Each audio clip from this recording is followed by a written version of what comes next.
Hello, everybody, and welcome to episode 8. 2 months in the Putty's podcast. I'm your host at Michael J. Putty. It's been an interesting week.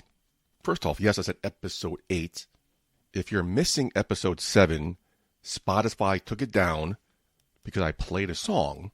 I wanted to try this new thing, connect on a different level. I had a feeling it might happen, but I forgot about that feeling, did it anyway. But it's still up on my host website. So I might play around with something to see how that works later on in the show.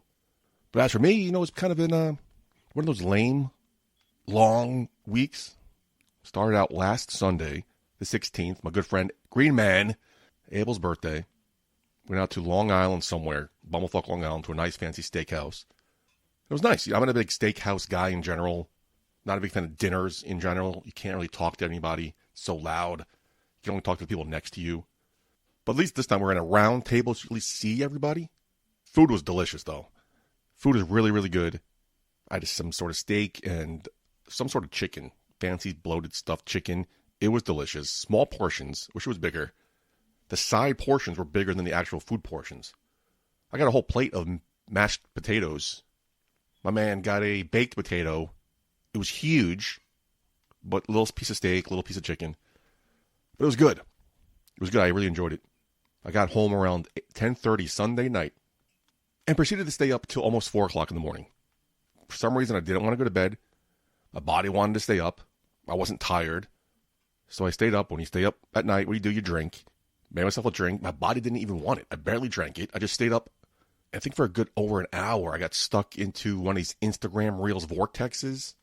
And it was all just sadness, heartbreak, what to do after a relationship, being sad, how to get over that, losing somebody. I'm like, what the fuck is this? I thought, why is my algorithm going backwards? Where are these half-naked ladies? Where are the cute, funny animal videos, the baby videos? No, spent over an hour down this rabbit hole of sadness, dark sadness. It probably explains why the last couple of days I've been down. Thinking about her, missing her, just life in general. I think I remember talking about it in a previous episode. Where my last relationship, I didn't think was going to end. I saw a future, didn't see a future without her in it. And I know she wasn't really into having kids. I know she was open to the idea, but she didn't want kids. Something we talked about. But here I am again, always thinking I was going to get married and have kids. Until a couple of years ago, I realized, is that something I want? Or is that something society is telling me I wanted? Then she came along, flipped all it upside down. I'm like, oh yeah, maybe I do. So here I am, all alone, but I'm also going to be in my mid-40s soon. So this week I talked to my therapist about the very realistic possibility that I probably won't have kids, ever. Now I know as a man, I can have them whenever I want. Al Pacino, Robert De Niro, I believe are somewhere in their, late 70s, 80s even. Just had a baby recently, so I know it's possible. And it's not something you're never going to give up, never surrender. But do I want kids when I'm in my 50s? Do I want a newborn? Do I want to change diapers? Do I want to wake up at ass crack of dawn on a weekend to take them to soccer practice or baseball practice? It was a very interesting conversation. I got the vibe that my therapist also is a man who chose not to have kids or is in a life without kids. So he is definitely supportive and definitely made me realize all the benefits of a life without kids. But I still get hung up. I told him this too. I think I told it on the previous episode here. Weeks after my father passed away, my friend baptized his daughter. Go to a restaurant afterwards, everyone get together, everyone's hanging out. People are coming up to me saying, oh, I'm sorry for your loss, condolences, blah, blah, blah. Towards the end, one of the guys comes up to me and goes, hey man, when's it your turn? To settle down, have kids. You gotta continue your father's name. You gotta continue your family tree, family line, your father's line. What the fuck? Now I was never thinking about that. In that point of view, now that he was gone, weeks later, for the last 4 years, it's all I've been thinking about.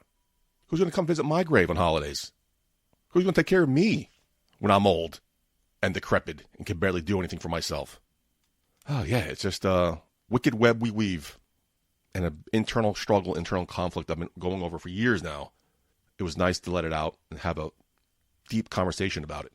But in other news, I had my first coaching lesson for this whole voice acting venture I'm trying to pursue. It was interesting. I thought we would start off with some voice techniques, some voice training. No, we went right into acting lessons, acting techniques. Something I was not expecting. She had me read a monologue from The Godfather Part 2. Never seen it, which actually was a benefit because she said I can get into it from a whole new perspective, which is good. I wasn't really feeling too many positive vibes from my coach. Did over Zoom, cameras off, which is a big relief. I went in there with my camera on. I hate being on camera. She asked if I could turn it off. It's a better connection that way. And afterwards, every lesson, I'll get some notes from her. And she had a lot of positive feedback. So, off to a good start, I guess. And I'm recording the show on Sunday because Friday night, I went out to a holiday dinner with the people from work. Nice Italian restaurant in the Bronx. Very nervous going back to the Bronx. And I'm thinking, what if you know who's there? What are the odds of you know who being there on a date or something? Driving myself crazy for no fucking reason. No, we had a good time. The food was delicious. We went there last year. Food was on point. But they bring it out in courses. I think the second or third course was pasta. There's so much pasta. Delicious pasta. I like penne alla vodka, but not that much. It has to be done right. A lot of times there's this weird taste to it. No, but this was spot on. Delicious, creamy, delicious. But by the time the food comes out, I'm full.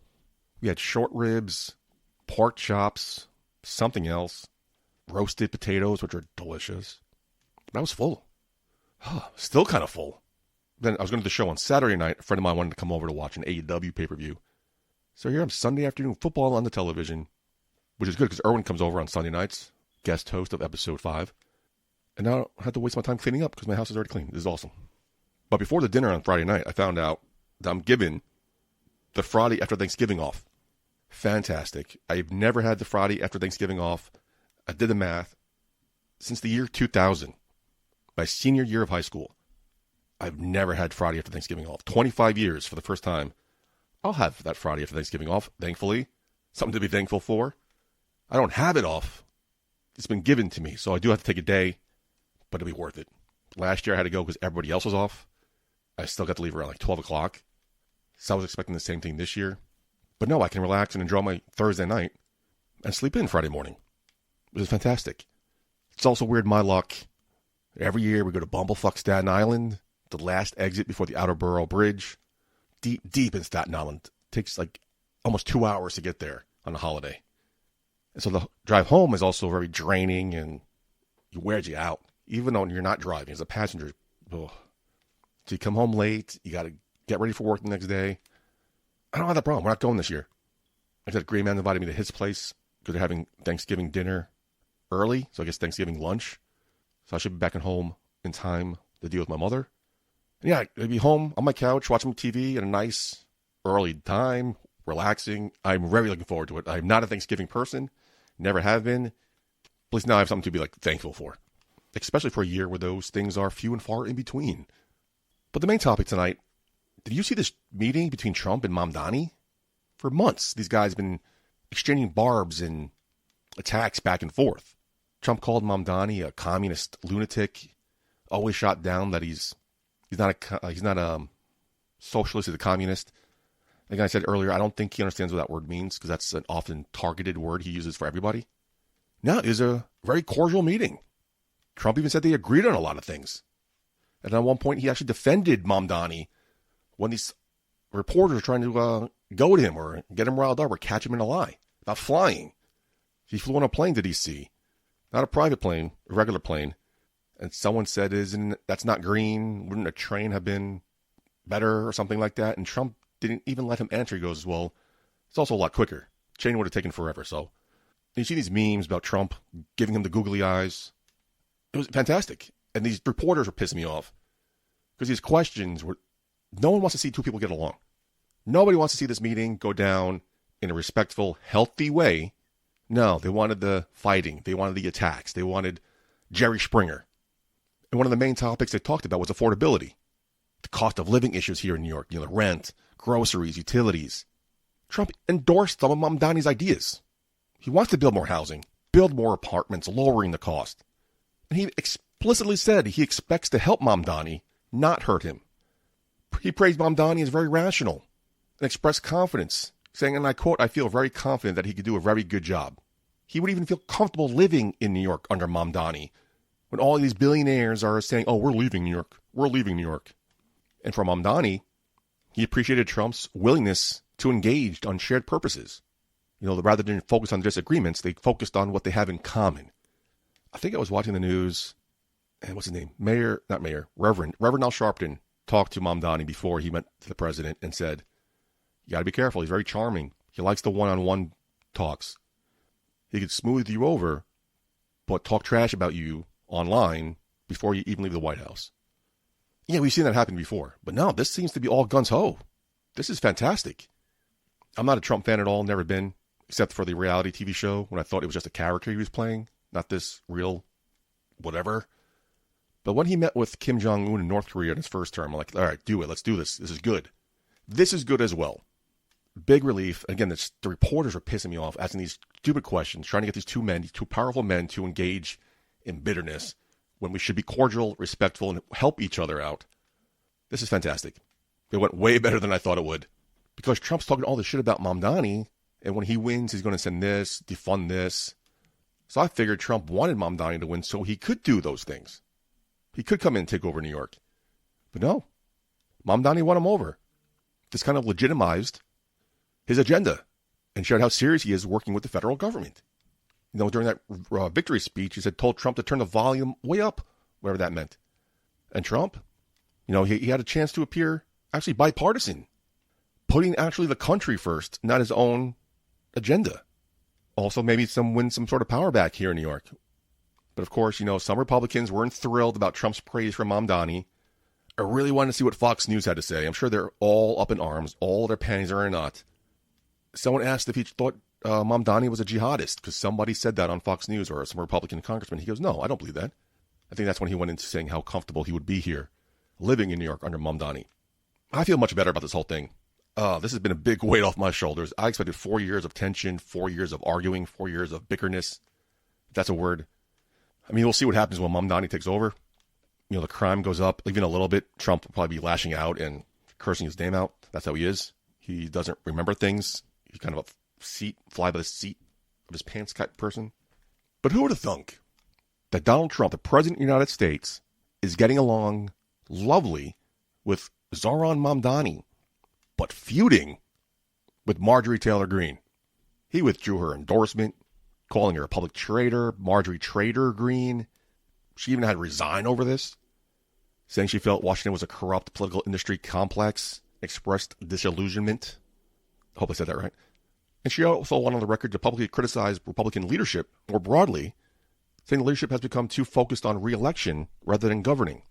Trump doubled down, saying she was a disgrace. Back to the whole Trump tactics. Once we've seen him in a different light with Mamdani, here's the same old Trump now going against one of his staunchest allies. Greene said Trump hatefully dumped tens of millions of dollars against her. I don't know if that's true or not. They would know, but I wasn't paying attention. I think this all stems from the Epstein files. Talked about it last week. Told them to release the files. They did. I still have some influence left. People are listening to me. Thank you. But why does this matter?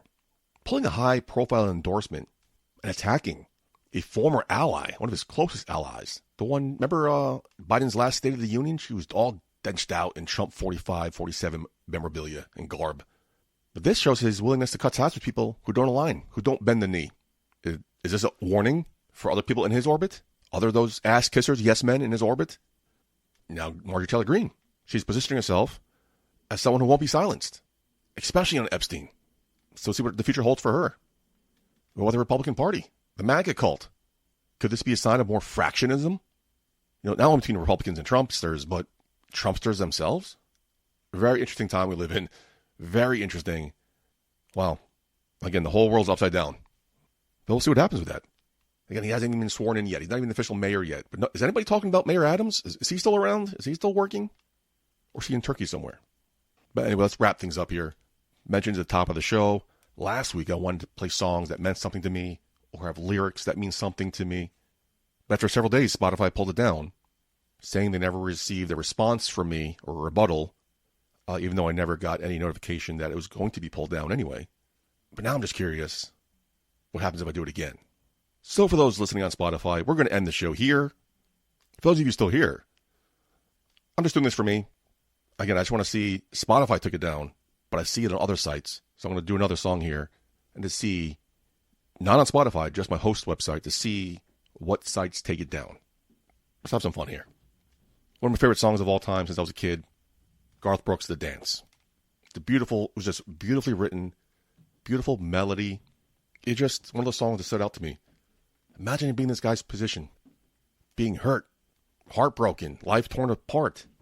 But he kept looking back with fondness on those special memories. Metaphorically here, a dance. Imagine that. Now I can.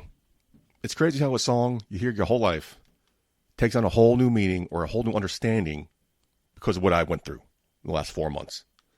For those who didn't listen last week because it was taken down, I avoided music for a while because of the emotions and connections you have with certain songs. But when I went back to it, you hear all these songs you loved, all these songs you mean a lot to you, now take on a whole new meaning, a whole new understanding once you lived through it. That's one of the reasons I wanted to start doing this. It'll probably be my last time here. I don't want to push the envelope too much.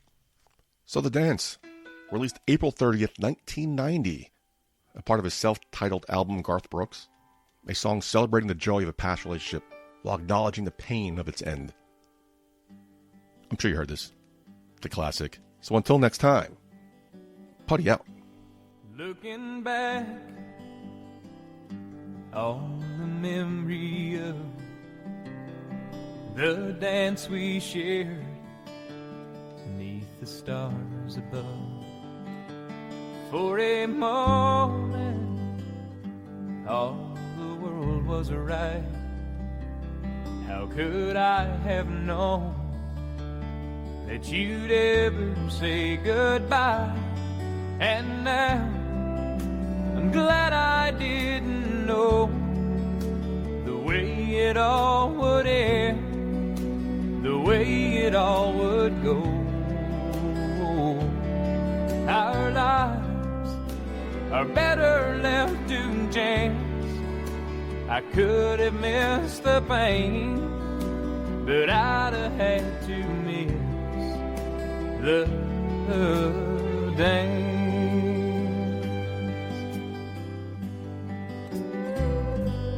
Holding you, I held everything.